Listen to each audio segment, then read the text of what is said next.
This is the third part of my reading of Sherman, about Sherman Kramer and his brother Heath, their time on a ship.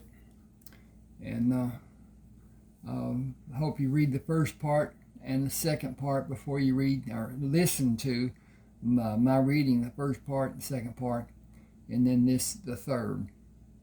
I'm going to start from the last of the second, when a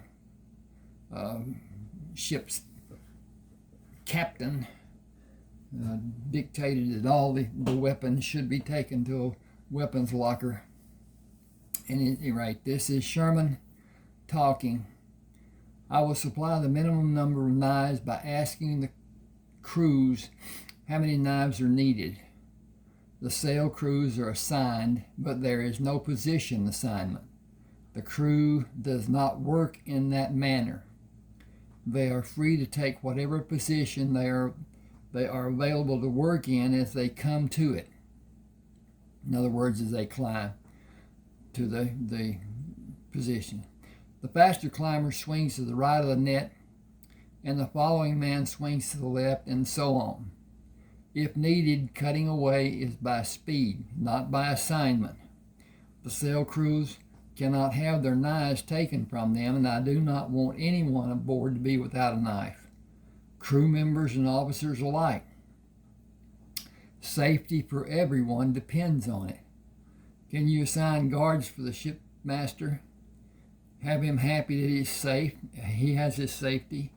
He is paranoid, you know. He sees danger for himself when there is none. He is seeing danger from all sides, and he included you and me. I can control him to a degree by refusing to exercise the position of first officer and not navigate. It will give him the excuse to keep tailwheel. If I use that ploy, it will not work until tailwheel is no longer on the ship. I will wait until that time presents itself. Together we will control Mr. Armbruster until the ship leaves the port of Tampa. We will do as he asks, in theory.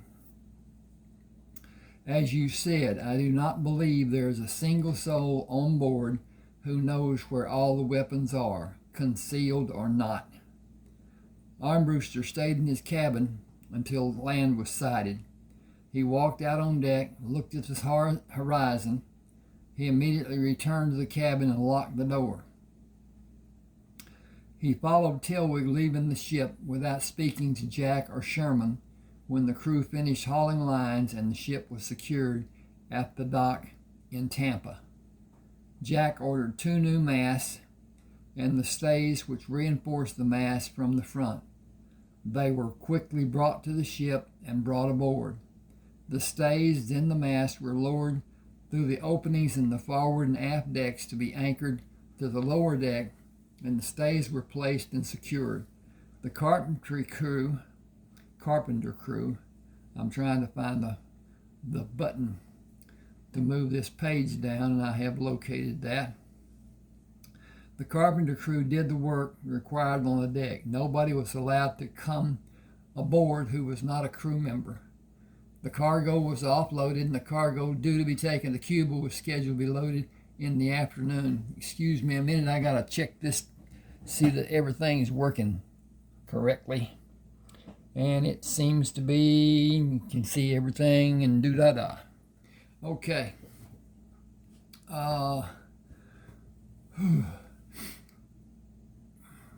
Work to secure the new mast was completed and the cleanup was ordered when Armbruster came aboard with 8 men. 4 of the men were armed. He returned to his cabin and instructed 2 of the men to each stand a 2-hour watch before being relieved by 2 of the remaining 6 men. The orders to the men, which Armbruster gave on the dock before coming aboard, were to guard his cabin against anyone approaching. He was not to be disturbed by anyone. Jack shook his head and walked to stand with Heath and Sherman. I told him he could go with Telwig if he wished. I think he intends to keep his door locked and keep us away from him to prevent what I might do. The rub is going to be where these new men will sleep and eat and who will direct them. Tell the crew to stay away from the men and the master's cabin. I have never had to manage a situation such as this is. With the cargo destined for Cuba loaded and secured, Jack delayed leaving port for half an hour before he strolled across the deck to stand near the ladder leading down to the mess and crew's quarters. One of the men arm rooster brought aboard asked, "Can we get something to eat?" "I am the representative of the ship owner. No provision has been made for extra men. There is no food, water, berthing, or any accommodations for extra men." "Harris, come here. This is the ship's representative. We will not get food or water or even a place to sleep." Harris asked Jack, "Is that what you said? Nothing?" "Yes, that is correct. Nothing. No provision has been made for extra men." "I'm not going to do this. I think this man we are guarding is crazy. I'm going back to town." "Me too." Harris waved for the others to follow and left the ship. Sherman went to the dock, told the dock crew the ship's master was not well. I got an S there, I need to put it there. And they would act by using hand signals instead of voice commands. He told the deck crew in a whisper to lower the boats and watch for hand signals. When the ship began moving, Arm Rooster opened the cabin door and shouted, "Where are my men? Where are my guards? What are you doing, Mr. Kelton?" "We are leaving port to attend to the prescribed business of the ship. You have acted in a manner unrelated to your duties as master. Your signature is on the manifest and all the ship's business which needs your signature, but unless you change the manner of conducting yourself, I will lay up in a port of my choosing, send a message to Mr. Calb of your dismissal.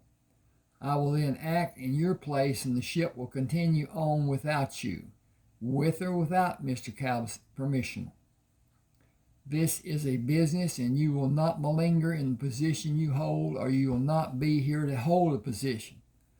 I am the representative of Mr. Calb. I am able to be rid of you if I choose. You will not act as if you have privilege over me. You do not. This ship has assignments and there will be no extra men. Act the part as ship's master and you will stay as a member. I'm thinking about something. You will stay as a member of the ship's crew. Act the part of a madman and you will leave. We will put you off. You have already pushed my limits too far. With that said, I am finished, and if you do not shape up to the established performance level soon, you are finished also." He turned away from Armbruster, removed his shoes, and climbed to join Sherman. "I thought you handled that quite well. Proud of yourself?" Jack smiled. "I would relish using my ball fist to punch him. I think you did more harm to his ego with your words than a mere punch could do. Is my lip bleeding?" "No, why?" Sherman said, "I was forced to bite it to refrain from laughing at your admonitions. Either you heal fast or you're not as hard on yourself as you might have imagined. Are you ready to go up higher?" I've transposed that. Are you ready to go higher up? Should have been up higher. But anyway, when you are, but still no racing. I will gladly tell you when I need to rest. Sherman grinned. Look forward to Havana and those hot Latin ladies. We will spend 4 days in port with time off for everyone. The crew needs the time to relax, enjoy a different atmosphere, but the officers will need to keep a distant watch on them. It is not going to be a pleasant time off for the officers because they will be busy. They will all have one day to relax or do as might come to their imagination. Then off to Charleston. Sherman started up the net. I want to see all the big cities. Where will we go after Charleston? Back to Havana and over to Cancun, Mexico. After Mexico, will we see any large cities? You are going to be quiet. You're not going, are you? You are going to be quiet about it. Not even Heath, all right? If you tell me not to say or do something, I will do as you wish, but I need to know where we will go to plot our course, even if I cannot tell anyone. Port of Spain, Trinidad. Lots of rum, lots of women. You chase the women. Heath and I will see the sights and enjoy the food. Will you feel the same way when we are in Rio, Brazil. Rio de Janeiro, Brazil. After Port of Spain, we will travel first to load cargo from Belém and sail to Rio for 3 days in port before sailing to Montevideo, Uruguay. Under the Horn and north of Valparaiso, Chile, and Managua, Nicaragua, where we will load and be informed of the destination of the cargo. You now know everything about the travel to Galwerth over the next 6 months, as I know.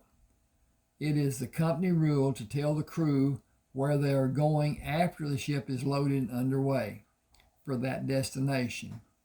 I follow the rules, and I know you will, because too many knowing is not wise. Sherman laughed. I was once told that 2 people could keep a secret if one of them was dead and the survivor was scared. There is a lot of truth in what that thought conveys. It may have been given as her little humorous thought, but it is also a very deep thought. In certain circumstances, it could be life-saving. Sherman smiled, or life-threatening. Galwerth sailed from Cuba after 2 days of freedom for the crew members of the ship. Quarters was piped, and Sherman addressed the men. We are near the point of leaving the Gulf of Mexico and going into the Atlantic Ocean, and much less forgiving water. The land mass of Cuba has been a shield for this ship. Open water of the Atlantic can be drastically harsh, and weather may change with a scant moment's notice. Within should be. Check all decks for seaworthiness. Secure all loose items and be aware of hazards.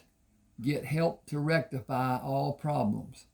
We will be in Charleston in 6 days, so secure everything to be held in its place those 6 days. Sail crews, be aware of the quick wind change. It will happen more in the Atlantic than it did in the Gulf. The wind in the Atlantic can be less sustained, even gusting bursts of wind over the steady normal wind. Move slower than you normally do and hold longer before releasing your hold. I have never seen a man fall from a high position and have no desire to ever witness it.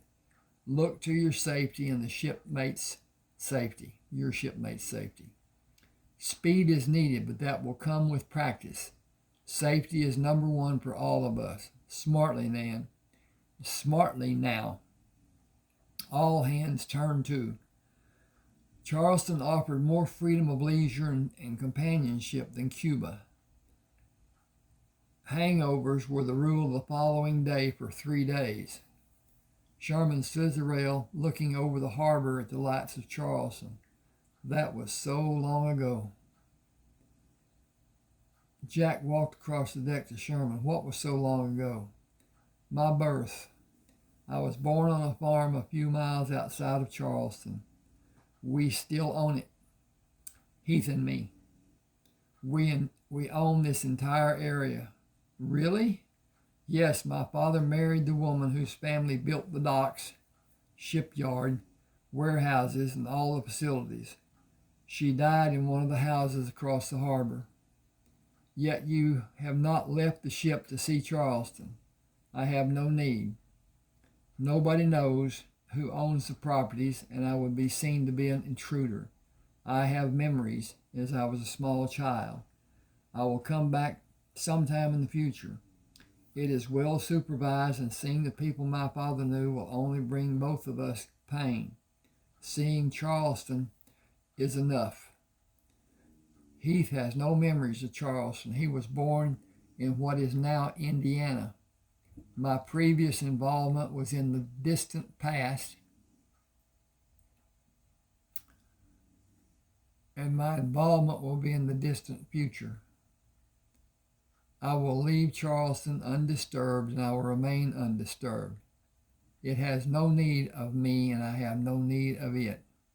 I would enjoy seeing the farm, but it lies far to the west, too far to go and come back in one day. Coffee would be good to have. Coffee is always an answer for many unanswered questions and its calming effects. At quarters the fourth day, Sherman had the entire crew and officers gathered. It has been 3 good days and nights for all of us. We need clear heads tomorrow to load the ship and get underway. Shore leave is canceled at 1800 this evening. I can only advise you. I cannot dictate your actions. I will say that you will be considered absent without leave at 1800 this evening. That should have a comma. At 1800 this evening, and you will be a member of the Charleston population at 8 this evening. Officers and crew, there will be no exception. You have all had time to do as you liked. Many have returned needing medical attention. Have a relaxed day today, drink moderately, enjoy your time away from your duties, and be aboard by 6. Sherman smiled. 1800. Those standing watch returned to assigned post. Duty crew, return to your previous positions. Liberty will be piped, and you will be examined for proper dress before you will be allowed to leave the ship. Be back by or before 1800. Enjoy in moderation. All hands are dismissed from quarters. Light rain began falling the second day after Galwerth left Charleston with a full cargo and a full complement of men. Sherman instructed the helmsman to take slight easterly adjustments to clear sky, allowed course charting to be done. Foul weather had passed, and the ship had smooth sailing to Cuba. Galwerth tied up in the same berth it occupied the first time it docked in Havana Harbor. Crew members who were not needed to offload the cargo were given liberty and left the ship. Sherman and Jack went into the cargo hold to check the work done and order the removal of the debris from the deck and cleaning of the storage area. Sherman examined the overhead and bulkheads. When the cargo is offloaded, will we have time to rework this hole? This space needs carpentry work and painting. The caulking seems to be fresh. I will have it done in Rio, as there is no time in Port of Spain or Belém. Sherman pushed more boxes to straighten the stack. It will be scheduled to be done when the cargo is taken off in Rio. Have you been there? Jack rubbed his hands together many times. I speak a smattering of the language, and I can follow a conversation by listening to catch a word here and there. That gives me the gist sometimes, and other times I am lost as a goose. I have no need to speak or listen if a lady is involved. Silence is golden when that is agreed to. The language of love. No finer words were ever not spoken. Sherman warned, you are going to get into a pickle one day with your women. No, not going to happen. I only see them once, twice, and they think you want to marry them. Twice is just too many times. Seriously, though, I never come straight back to the ship. Go to the bistro or a bar, spend time alone, and come back alone. Their papa may not be very big, but his shotgun always is. Love 'em and leave 'em. That is my motto. What will you do the day some fine woman tugs at your heartstrings? Jack smiled as he looked down. It has never happened. I will cross that bridge when I get to it. Lunch will be prepared and the cargo will be here between 1 and 2. The cargo hold will be packed. This will pay very well. And you. Let's eat, and after the cargo is loaded, go into town and see if we can find a place to have serious food and drinks. Children stood on the piers begging for pesos when the ship tied up in Cancun. A representative came aboard, bringing the gold to pay Jack for the cargo of sugar being delivered. A man stood riding the tally with small carts pulled by a single donkey or burro, which had 3 or 4 large sacks of sugar piled high and tied by ropes pieced together, looking dangerously frayed and weak. This is going to be a long time unloading. I wonder how loading will progress, and I am ashamed to see all these children standing with their hands out with such pitiful looks. I think I'll just stay aboard. You should talk to the crew because it may not be safe for them to leave the ship, even if they're together. If it would not cause a panic, you could say some type of epidemic just broke out in town. Sherman looked down the street at the back of the buildings. Men are grouped behind each of them. A man with a different looking face looks out at different times. We cannot afford to lose crewmen, and it would be a shame to have any man be killed for a few pesos he might or might not have. Cancel liberty. We will leave when the cargo is loaded. Can I have 2 of the handguns you have in your stateroom, and will you and Heath also get 2? We can hold off a large group of men with 20 shots. I think they plan to rush the ship after the sugar is unloaded. They would not be congregated in the manner they are if some plan was not in place. I have not seen a weapon, but I think we should be prepared. Sherman said, I will have Heath come to stand with you. A presence on the deck may be the only deterrent for them. I do not want Armbruster to see the guns and try to confiscate them too. Just hurry and get them, and if you see some of the crew you trust, arm them also. I will handle Armbruster. Without looking back, he spoke. Heath, please come here and bring Mr. Blaine. Jack fidgeted with worry but remained standing as he was when Sherman left. The time lapse seemed an eternity before Sherman returned with the handguns. Jack shoved the first one Sherman gave him down the front of his trousers until the handle was the only part of the gun visible. He took the second and held it out from his body to allow sunlight to flash from the shiny metal, saw the image on the side of one building, and moved the gun to shine sunlight on the corner of a building. Ever so slightly he moved the gun and saw the light reflecting movement from the corner to illuminate the side of the building, and moved it back to bring light into the eyes of an unsuspecting man who jerked his head back. Sherman and Heath imitated his action at different buildings and different groups of men. Jack held the position he was in and continued moving the bright illumination. Blaine, bring up the gangway. After it is raised, take 8 men and bring 8 fire axes to the deck. We will keep the men back so you will not be seen. Hurry and do it. Tell the men as the ramp is raised to be busy bringing it up, and do not look anywhere on the dock while you work and when you go below. Should be while you're working when you go below. Blaine came back to stand facing Jack from his left side. The men have the axes. They are behind me. Will you instruct them? If it is needed. I have not seen a man look from behind a building in quite a long time. We will continue standing on the deck and see what happens. The means for them to easily board the ship has been taken away. The payment has been made for the cargo being unloaded. It is nearing time for the other cargo to be brought to be loaded. If that is done, we will load and leave. If it is not done, we will leave without being loaded before the sun goes down. If the dock crew will not slacken the lines for them to be dropped, 8 axes will be used, and while that is being done, we will wait for a target to come from hiding with our guns in plain sight. If he advances on the ship, we will fire. If he is carrying a gun, we will fire.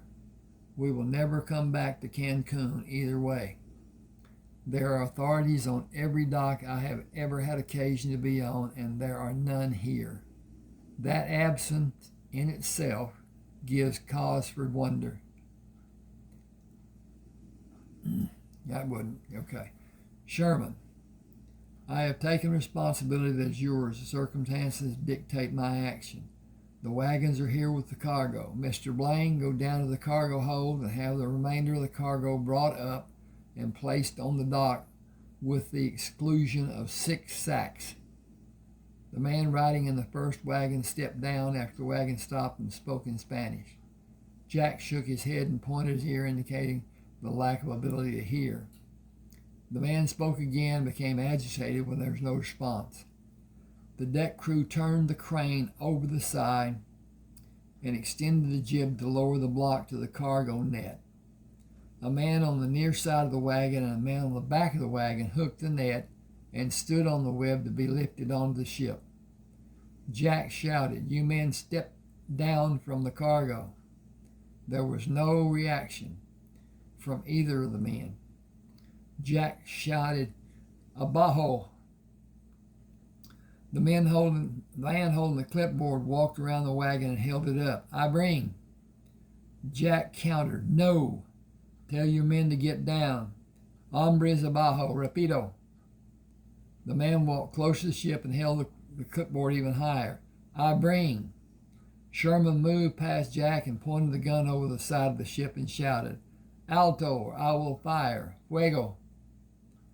4 men ran back to hide behind the building.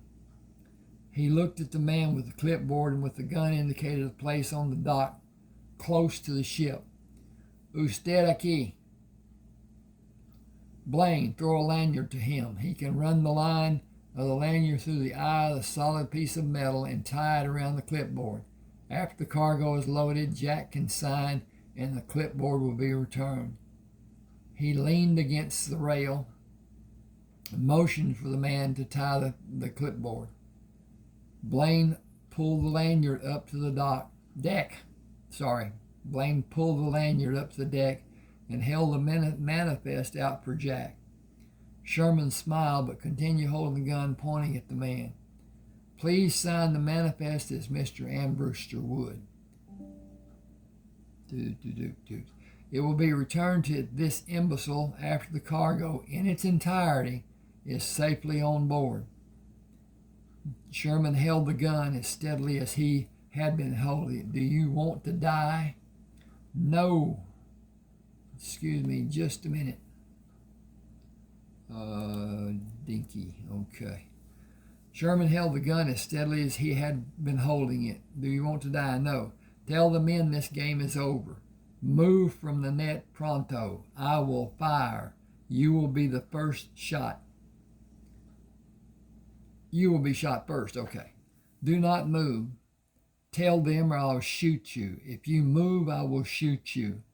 The man stood perfectly still when he told the men to get down and pleadingly looked up at Sherman. "Muy bien?" "Sí, muy bien."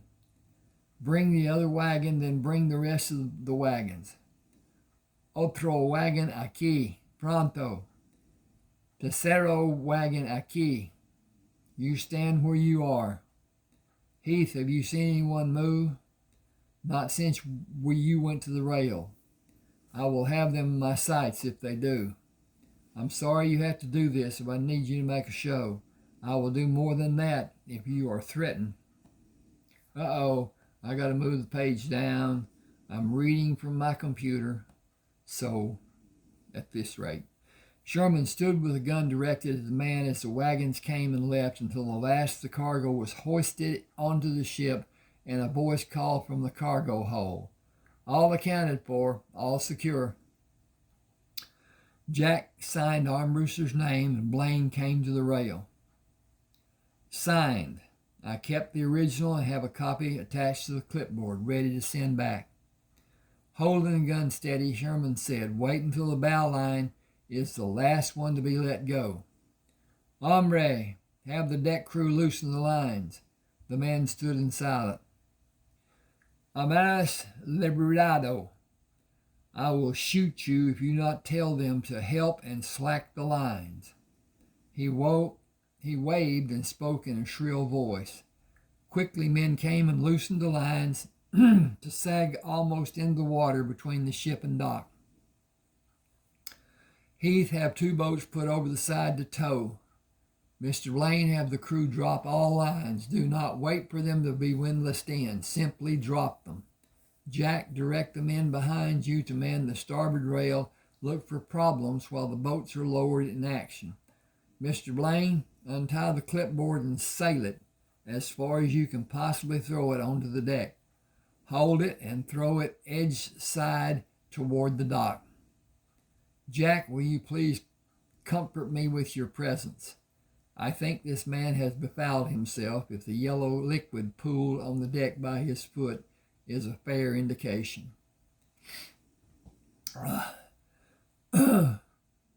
Men stood on the dock waiting to bring the ship into the pier at Port of Spain, Trinidad, accompanied by a man wearing glasses, holding a parasol. Welcome is extended to the men of the Galwerth. 4 senior officers are invited to dine with Mr. Daniel McDowell.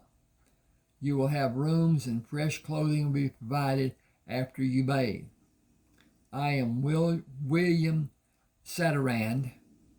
I will escort you to the state and see to every need you may have. Please come with me to the carriages, unless you have previously made plans. Your visit will be delightfully enjoyable and very comfortable. It is Daniel McDowell's cargo you will carry to Belém, and also his cargo to Rio de Janeiro and Montevideo. Sherman stepped to the rail. We are not scheduled to carry cargo to Belém. Yes, that is true, but will you not be happy to accommodate Mr. McDowell? Sherman waved his hand. I'm sure, is there some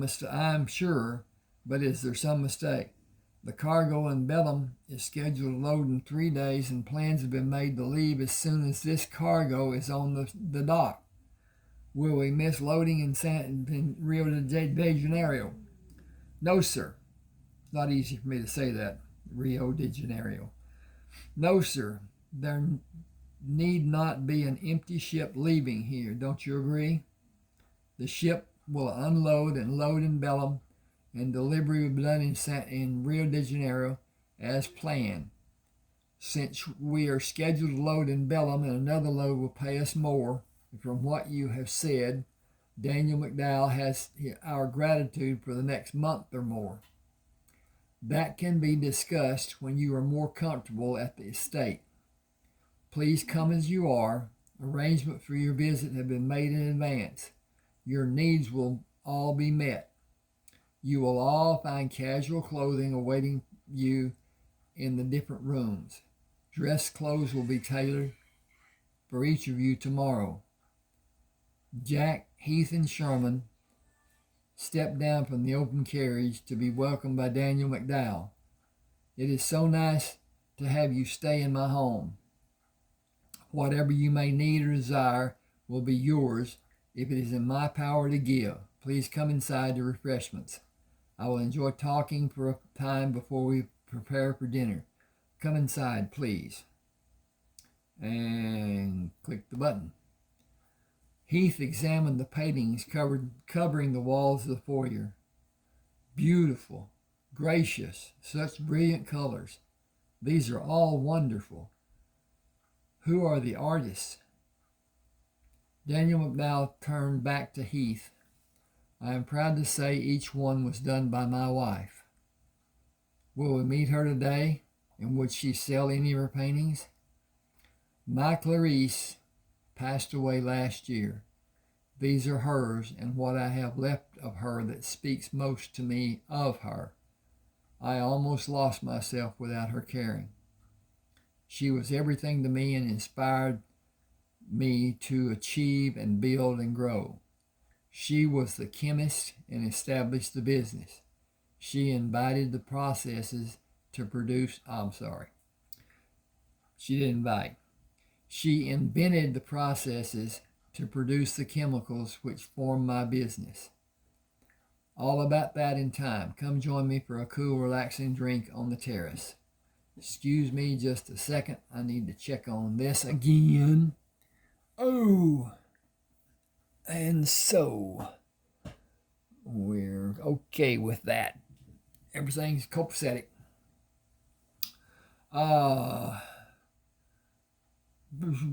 He stood behind a high-backed chair until Jack and Heath and Sherman were seated. Should have a comma. The drink in front of you was created by Clarice. I enjoy it and do hope you will also. Liquor or drinks of your choosing will be served after the meal. I asked you to visit to learn about each of you. I had word of your experience in Mexico. That problem has been rectified and ships will be safe going there now, with the exception of the shipments from Cuba to Charleston and to Mexico. The cargo going to Tampa, Havana, and here were mine.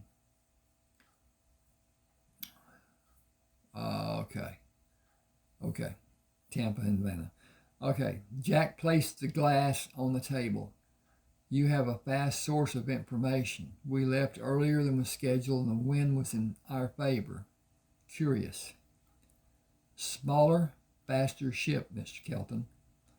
The only disadvantage is fair weather is needed for it to operate far from land. It is light and maneuverable, so in daylight or darkness of night, it may travel faster than a cargo-laden ship. Much faster. Will you need your drinks refreshed? Excuse me. Got a little chokiness there. Got to find this. Okay. Excuse me. Heath held the empty glass for all to see. Remarkable. I do not have words to even begin to describe the taste. Refreshing is going to be the best I can do. Excuse me, please. I feel a problem.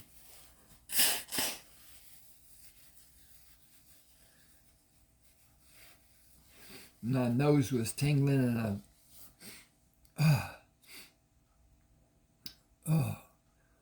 an expulsion up from my lungs was about to be done. I hope it doesn't continue, but anyway, irritation seems to be back. Okay, where am I? I required you to come back to enjoy more. The recipe, he's asking if he can have the recipe for the ingredients. I will require you to come back to enjoy more. The recipe belonged to my wife and the needed ingredients to give it the taste that I have never heard anyone describe or known only to me. I honor her memory with the treat of the drink for visitors. I hope you will return, if for no other reason than to relish drinking Clarissa's concoction. He raised his hand in response to William. I see I am needed. Please enjoy all the drink you may desire. William will have the servants direct each of you to your rooms to relax and prepare for dinner. He smiled at Heath. You will find several sizes of short pants and shirts to choose from. You were described as both taller and larger than any man on this island. The tailor will come tomorrow and fit all of you. I imagine clothes of your size to be rarely found in any store. I must leave you now. The business of my involvement is always demanding. Jack knocked on Sherman's door. You ready? Sherman opened the door and laughed. Are those your legs or are you riding a chicken? The ladies sure like them. I'm wondering about all this. This beautiful mansion, the cloak and dagger of the master of the house, traveling plans changed for the ship and even enhanced, and our being here. is all a bit mysterious to me. My evaluation of your mystery is just a lonely man in a business venture. Daniel McDowell is an American. He probably came here with his wife to advance chemical production of some sort and stayed to form the business he is now embroiled in, without his wife's help and advice. The mansion was hers. It was built with her guidance. It shows her touch in everything I have been able to see as we walk through the house. The hospitality we are enjoying was probably her sophisticated thinking, and he is carrying on her graciousness. He entertained us outside the house. A simple recipe for a very delicious drink will lessen her memory for him, should he allow someone to have it. If you ask the servants, they would tell you they are afraid to tell anyone even the parts that are known to them, even though they have no knowledge of the complete recipe. He honors her by sharing the drink and remains respectful through denying anyone access to that part of her, which he holds so dear. A simple drink recipe to us, sustained memories for him. I will venture a large wager that all of the downstairs is exactly as it was when she passed away. He put her paintings in the hall to honor her, and the only part of the house he has allowed to be changed is above her domain, if you will allow that term. I believe he was so affected by her dying that he changed as Heath did with Juella's death. Purifying love. A caring, gracious man does not build an empire such as Daniel McDowell has built. Damn, Sherman. Excuse me just a second. I got a punctuation to do here. Missing a great big period. I believe he will tell us more after drinks this evening. But we are not here for his entertainment or ours. He is not sharing her house for that purpose. I think it will be an interesting evening and an entertaining day tomorrow before we return to Galwerth. The purpose of our invitation to visit Daniel McDowell is clouded in mystery, yet I believe he has a need he wants to be addressed by individuals in our company. He represents a loftiness and a coldness that disproves his caring for other people to even a diminutive degree. Jack threw his hand up. I already said all I know to say. Time for dining, isn't it? He sat with Daniel at the table where their drinks were served earlier. You two look like a couple of beached whales. I did not ever consider just how pale I am until I put on these short pants and looked at my legs in the mirror. Heath, you look even worse than we do. I don't see how that can possibly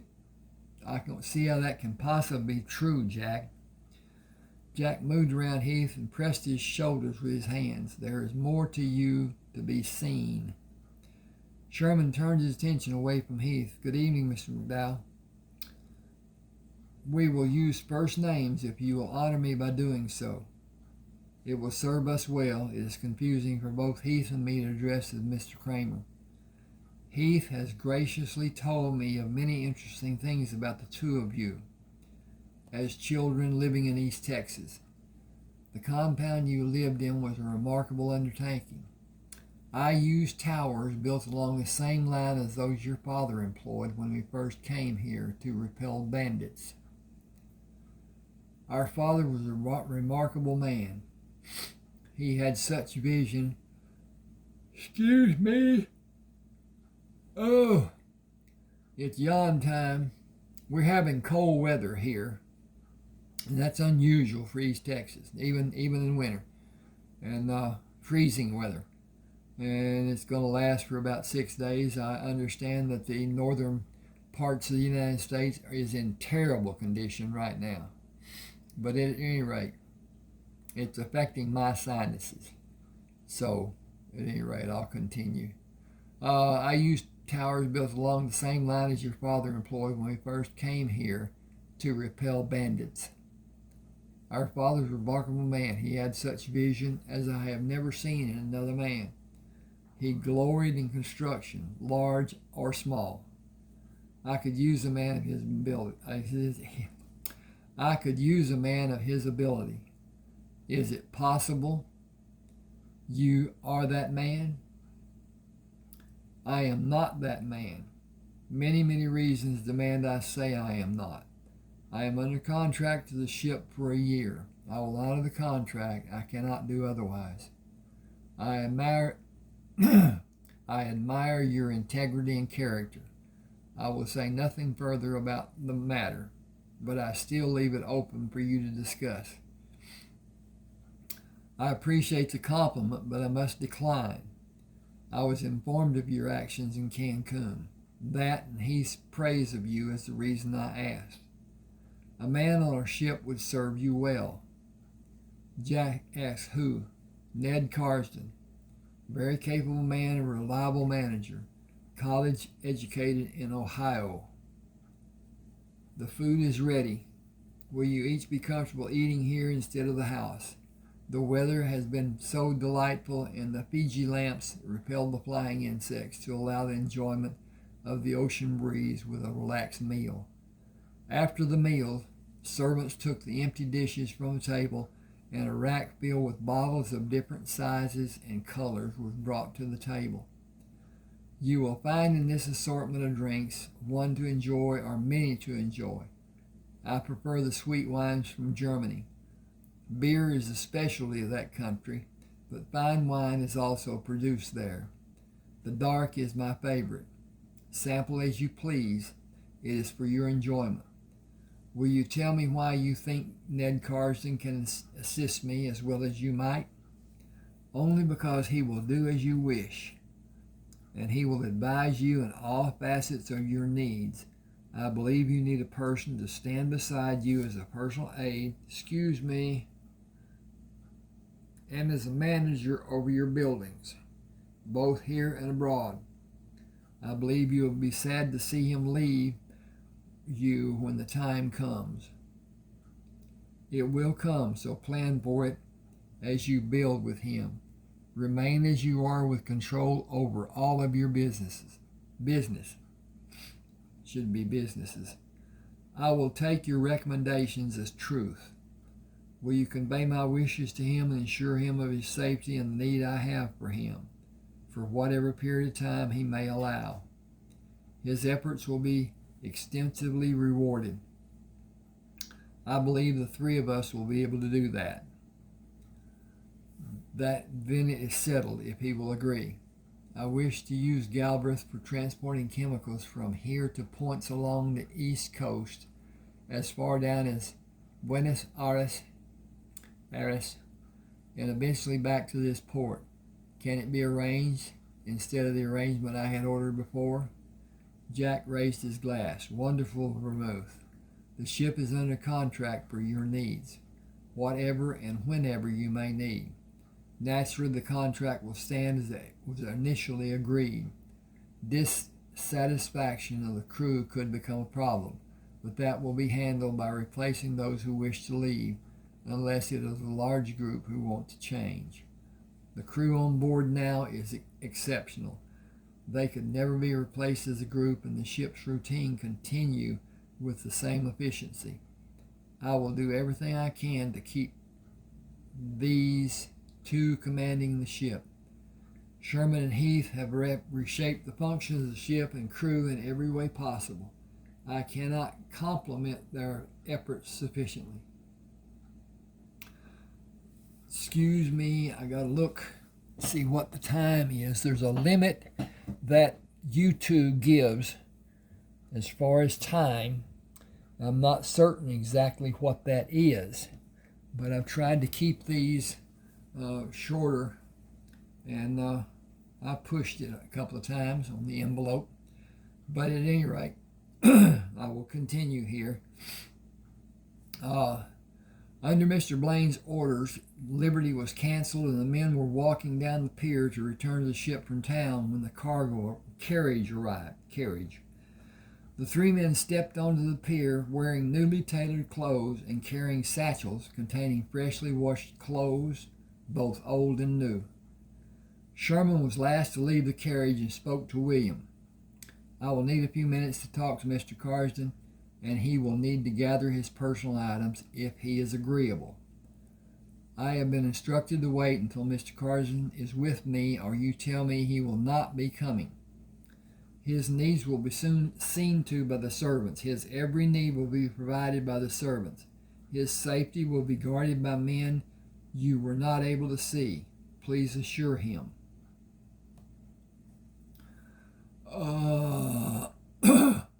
12 men were never far from Daniel McDowell. "I am sure Mr. Carsden will not be long." Sherman found Ned Carsden in the galley. "Will you come talk to me in private?" "Yes, sir." "You have an opportunity to work for Daniel McDowell in the capacity of manager to oversee and travel to the many chemical plants he owns. I recommended you, but it is for you to choose. It will be a large pay increase, and you can come back to the ship as an officer when you like.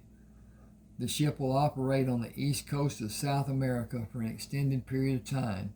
It is unknown how long that may be. I believe you will find the work interesting and enjoy the other benefits as well. I also believe the ship will be back in this port within the month. Should you find you are not suited to the work or the circumstances, it will only be for a short period. I wish I had met my new boss and had a chance to see what I'm getting into. Ned, I am positive you will find it appealing, and I believe your every desire will be catered. So be careful what you wish for. The carriage and William are waiting for you, and the ship will leave for Belém and Rio and Montevideo and Buenos Aires. We will return to Rio and come back here, unless the plans are changed. With Daniel McDowell manager, unless the plans are changed by Daniel McDowell's manager, who happens to be you.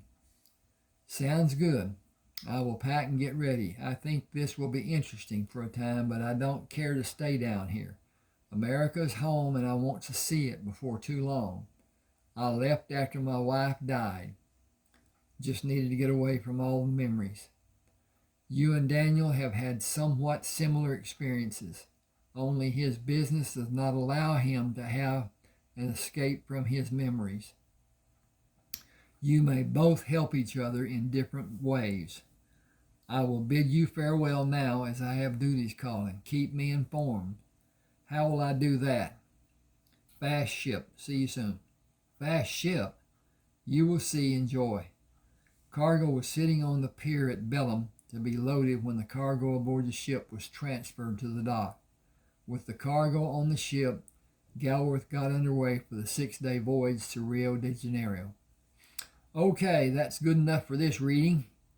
Please, as I said, subscribe to my channel, like, hit that share button. That really helps, really helps. And I said like, didn't I? Like, share, comment, whatever. I probably will do a 4th reading. I enjoy this story. I really enjoyed writing it. I enjoy reading it. And but at any rate, leave a link to Smashwords where this can be further read. A percentage. You've already heard it if you listen to part 1. And can be purchased. The thing about Smashwords is you will have a membership. Doesn't cost a dime. You'll have a personal page on Smashwords. On that personal page will be a library that is distinctly yours. Every purchase you make on Smashwords will come to you through email. It will also be held in your library on that page, on that personal page. You can't lose it. If something happens, all you need to do is download it again and keep it whatever. But at any rate, there are perks with Smashwords that are not with other distributors. But at any rate, thanks for being with me. Hope you enjoyed. And do subscribe.